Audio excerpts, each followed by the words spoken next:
हरिओम। तो स्वागत है आप लोगों का आज के इस स्पेशल सेशन में। आज का हमारा जो सेशन है वो नसों के ऊपर है। हमारे साथ आजकल नसों की समस्या बहुत ज़्यादा गहरी होती जा रही है। हमारे शरीर में कहीं नसें दब रही हैं, कहीं नसों में ब्लॉकेज आ रही है, जिसकी वजह से हमारे शरीर का हर एक हिस्सा दर्द में आ रहा है। या तो शरीर में झुंझुनाहट होनी शुरू हो गई है, या तो ऐसा फील हो रहा है जैसे शरीर में कहीं चींटियां चल रही हैं, या फिर हाथ पैरों में कांपने की अवस्था आने लग गई है। अपने आप हाथ पैरों में कंपन होने लगता है। झुंझुनाहट ऐसे होगी जैसे लगेगा कि करंट दौड़ रहा है। तो ये सारी समस्याएं नसों के दबने की वजह से होता है। नसों के दबने की वजह से अलग अलग जगह पर हमारी अलग अलग समस्याएं होती हैं, और हमारा पूरा शरीर नसों के जाल से ही बना हुआ है, क्योंकि नसों के द्वारा ही हमारे शरीर में खून और ऑक्सीजन पहुंचता है। अगर इन नसों में खून का बहाव रुक जाएगा या नसें कहीं पे दब जाएंगी तो उस जगह से खून का बहाव नहीं हो पाएगा, क्लॉटिंग होनी शुरू हो जाएगी, जिससे कि जहां से क्लॉटिंग है वहां से नीचे का हिस्सा हमारा शून्य होना शुरू हो जाएगा, झुंझुनाहट आनी शुरू हो जाएगी। तो हम इस समस्या को खत्म करने के लिए आज योग द्वारा सॉल्यूशन देखेंगे। योग द्वारा अगर आप अपनी श्वासों के साथ प्रैक्टिस करते हैं, यकीन मानिए आपकी सिर से लेकर के पैरों तक की सारी नसें खुल जाएंगी। बहुत ही अच्छी प्रैक्टिस है। तो सबसे पहले हम करते हैं सूक्ष्म व्यायाम के आने वाली प्रैक्टिस है, ये वक्ष शक्ति विकासक है। इसमें आपको श्वासों के साथ चलना है। यकीन मानिए सिर से पैर तक की सारी नसें खुल जाएंगी आपकी। ठीक है, तो नंबर 1 आपको क्या करना है, सूक्ष्म व्यायाम के अंतर्गत आने वाली वक्ष शक्ति विकासक करना है। इस तरीके से खड़े हो जाना है और अपने हाथों को सांस भरते हुए ऊपर ले जाना है।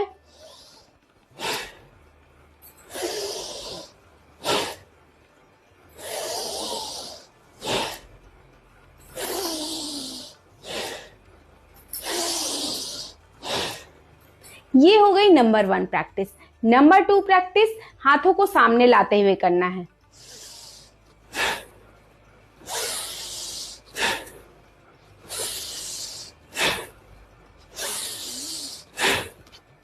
पूरा फोकस श्वासों के ऊपर रहेगा।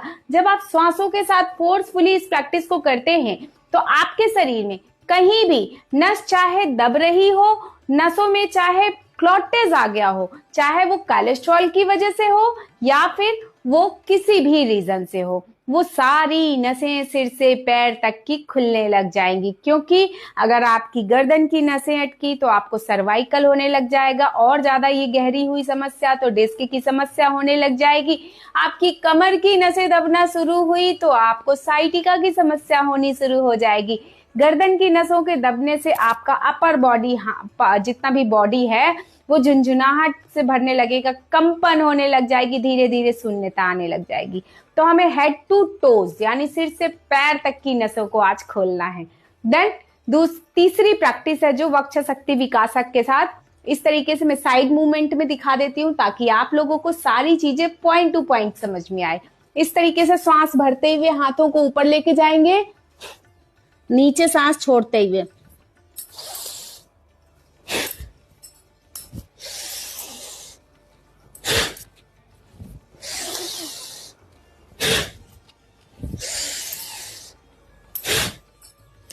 तो ये तीनों प्रैक्टिस जो मैंने अभी अभी आपको करके दिखाई है, इसको कितनी कितनी बार करनी है।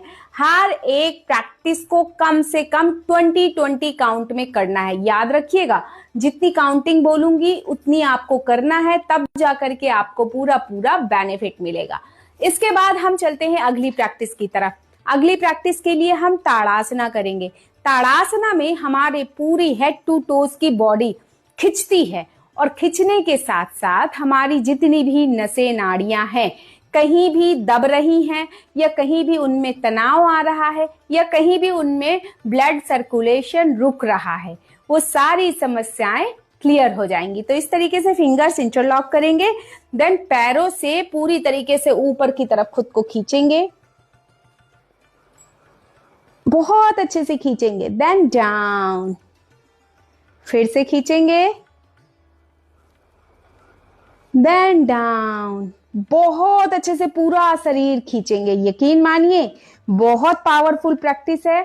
जब आप करेंगे तो आपको खुद ही बेनिफिट समझ में आने लगेगा। ठीक है, इस प्रैक्टिस को आपको कम से कम 50 बार करना है। कितना? 50 बार। आप बीच बीच में ब्रेक ले सकते हैं, लेकिन 50 बार ही करना है। देन इसके बाद जो हमारा अगला आसन है वो है वृक्षासन। वृक्षासन नाम ही है जैसा इस आसन का ना, वृक्ष की तरह आपको अडिग रहना है। और जब आप वृक्ष की तरह अडिग रहते हैं तो आपकी जितनी नसें, जितनी नाड़ियां हैं वो पूरी तरह से एक्टिव हो जाती हैं। साथ ही साथ आपका ब्रेन एक्टिव होने लग जाता है। ब्रेन तक आपका ब्लड का सर्कुलेशन, ऑक्सीजन का फ्लो बहुत अच्छे तरीके से हो जाता है। तो इस तरीके से अपने एक पैर को उठाते हुए थाइज में लगाते हुए इस तरीके से हाथों को अपवर्ड ले जाते हुए रोक लेना है और कम से कम आपको होल्ड करना है 5-5 काउंट। ठीक है, तो चलिए एक बार इसको कर लेते हैं। इस तरीके से किसी भी सामने दीवार में एक फोकस में अपने आप को स्थिर करेंगे। देन आप यहां पर होल्ड करेंगे, लंबी गहरी सांस लेंगे, छोड़ेंगे और सामने दीवार में अपना फोकस बना के रखेंगे। देन धीरे धीरे हाथों को नीचे लाएंगे, पैर नीचे लेके जाएंगे। सेम प्रैक्टिस दूसरे साइड से भी करेंगे। क्लियर? और इसको कम से कम 5 बार करेंगे। 5 बार लेफ्ट साइड से, 5 बार राइट साइड से। देन जो अगला आसन है वो है पश्चिमोत्तानासन। पश्चिमोत्तानासन जब हम करते हैं उस वक्त हमारी लोअर बॉडी, हिप्स एरिया से हम नीचे फोल्ड करते हैं खुद को। कभी भी हमें अपर बॉडी से इस तरीके से फोल्ड नहीं करना है। इस चीज को ध्यान दीजिएगा। हमें नसों की समस्या ठीक करनी है, बढ़ानी नहीं है। इस चीज का ध्यान देंगे। ठीक है, देन हिप्स एरिया से खुद को डाउन करना है। चेस्ट एंड नेक अपलिफ्ट रहेंगे। देन धीरे धीरे लेंथ देंगे अपनी स्पाइन को, और ज्यादा लेंथ देंगे और फिर वापस कम से कम 5 बार इसको भी रिपीट करेंगे आप। जब आप इसको करते हैं तो एक तो आपकी हैमस्ट्रिंग, काल्फ मसल्स, हिप्स एरिया से जितनी भी नसें हैं बहुत अच्छी तरीके से खिंचने लग जाती हैं। आपकी जितनी भी यहाँ हिप्स एरिया से नीचे की मांसपेशियां हैं उनमें बहुत अच्छा खिंचाव आने लग जाता है। साथ ही साथ आपकी स्पाइन में पूरी यहाँ से ज्वाइंट से लेकर के लास्ट तक बहुत अच्छा खिंचाव आता है, लेंथ आता है, जिससे कि हेड टू टोज जितनी भी नसें हैं वो एक्टिव हो जाती हैं। उनमें बहुत अच्छे से ब्लड का सर्कुलेशन होने लगता है। कहीं भी आपको नस दबने की समस्या आ रही है उस समस्या से छुटकारा मिलने लग जाता है। ठीक है, देन चलते हैं हम अगले आसन की तरफ। अगले आसन के लिए इस तरीके से हम बैठ जाएंगे। इधर से बैठ के दिखा देती हूँ। बैठने के बाद दंडासन में बैठ गए। देन पश्चिमोत्तानासन के लिए हमें इस तरीके से बैठ जाना है। हाथों को ऊपर करना है, फिर से लेंथ देना है। चेस्ट एंड नेक अपलिफ्ट रखते हुए डाउन जाना है। धीरे धीरे डाउन जाना है, जल्दबाजी नहीं करना है। Back and relax. इसको भी आपको कम से कम 5 काउंट करना है। इसमें भी आपकी पूरी हिप से लेकर के नीचे तक की मांसपेशियों में खिंचाव आता है, पूरी नसों में ब्लड का सर्कुलेशन होने लग जाता है और साथ ही साथ कहीं भी नस दब रही है वो खुलने लग जाती है। ठीक है, देन साथ में हमारी अपर बॉडी में भी बहुत ज्यादा खिंचाव आता है, जिसकी वजह से हमारी जितनी भी नसें यहाँ से दर्द हो रही हैं, दब रही हैं, खिंचाव हो रहा है, वो सभी खुलने लग जाती है। ठीक है, देन चलते हैं अपने अगले आसन की तरफ। अगला आसन है हमारा उष्ट्रासन। उष्ट्रासन के लिए इस तरीके से आप लोग अपने घुटनों के ऊपर आ जाएंगे। देन बहुत इजी वर्जन में बता रही हूं ताकि आप लोग सारे आसन बहुत अच्छे तरीके से कर सके। देन इस तरीके से धीरे धीरे अपनी दोनों एड़ियों को पकड़ेंगे, चेस्ट अपलिफ्ट करते हुए धीरे धीरे अपनी बॉडी की कैपेसिटी के अकॉर्डिंग अपने आप को बेंड करेंगे। होल्ड करेंगे 5 काउंट। देन वापस आते हुए बालासन। इस पूरी प्रैक्टिस को कम से कम आपको करना है कितनी बार? 5 बार। ठीक है। उष्ट्रासना के बाद हम लेट जाएंगे अपनी मैट में। लेटने के बाद हम करेंगे उत्तान पादासन। उत्तान पादासन आपकी पूरी नसों को एक्टिव कर देता है, साथ ही साथ आपको स्ट्रेंथ देता है, पूरी बॉडी को स्ट्रेंथ देता है। ठीक है। तो इस तरीके से आप अपने कमर के नीचे हाथों को प्रेस कर लीजिए और इसके बाद पैरों को पूरी तरह से खोल दीजिए। पेट को अंदर की तरफ खींच लीजिए। जब आप पैरों को ऊपर उठाएंगे तो पेट अंदर की तरफ खींचा हुआ रहेगा। देन पेट को खींच के ही रखना है और 45 डिग्री में hold. 5 count hold, then down. कम से कम इस प्रैक्टिस को आपको 10 बार करना है। यकीन मानिए आपकी जितनी नसें हैं हेड टू टोस की पूरी तरह से एक्टिव हो जाती हैं और आपका ब्लड का सर्कुलेशन बहुत अच्छा हो जाता है। क्लियर? देन आपको करना है नौकासन। नौकासन या फिर आप नवासना भी बोल सकते हैं। इस तरीके से अपने आप को पीछे थोड़ा सा बेंड रखिए और अपने पैरों को ऊपर उठा करके होल्ड करिए 5 काउंट। पेट अंदर खींच के रखिए, देन वापस फिर से होल्ड करिए, वापस। कम से कम 5 बार आपको इस प्रैक्टिस को करना है। देन इसके बाद आपको करना है पवन मुक्तासन। इस तरीके से पैरों को चेस्ट के पास तक खींच लेना है। हाथों से ग्रिप बनाते हुए अपने हेड को उठा लेना है। होल्ड करना है जितनी कैपेसिटी है।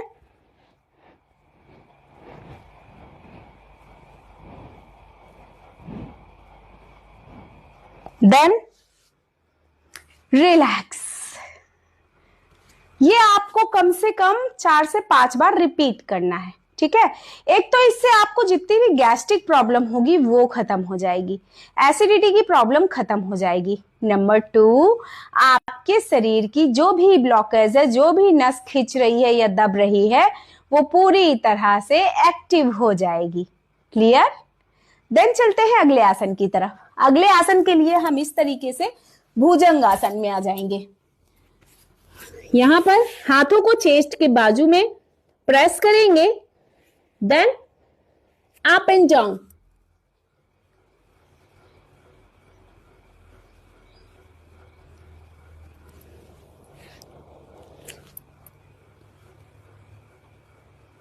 तो इस तरीके से ये कम से कम आपको 40 काउंट तक अप एंड डाउन करना है।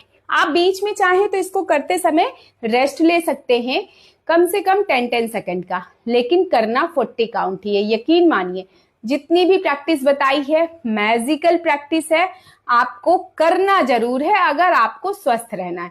आपकी हेड टू टोस जितनी भी नसें हैं पूरी तरह से एक्टिव हो जाएंगी। ठीक है। अब आती है प्राणायाम की बारी। मैं एक मैजिकल प्राणायाम बताऊंगी।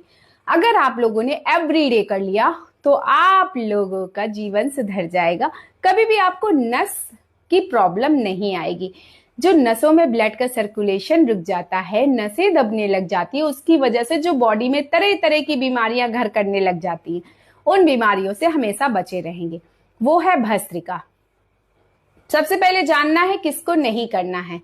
जिसको भी हार्ट से रिलेटेड कोई भी इंजरी हुई है, कोई भी ऑपरेशन हुआ है, या फिर जिसका बहुत सीवियर तरीके से ब्लड प्रेशर हाई रहता है, उनको बिल्कुल भी नहीं करना है। बाकी सभी लोग कर सकते हैं। ठीक है।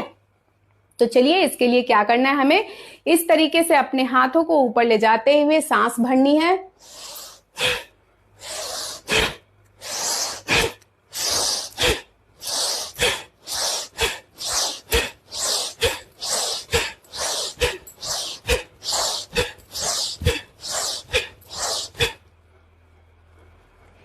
ये आपके शरीर में अग्नि तत्व एक्टिव कर देते हैं और साथ ही साथ जितनी भी नसें सर से लेके पांव तक की बंद पड़ी हैं वो पूरी तरह से खुलने लग जाती हैं। यकीन मानिए, मेरी जितनी भी क्लासेस चलती हैं, जिनको भी नसों की समस्या थी, इन्हीं सारी प्रैक्टिसों की वजह से उनकी नसों की समस्या से उनको निजात मिल गई।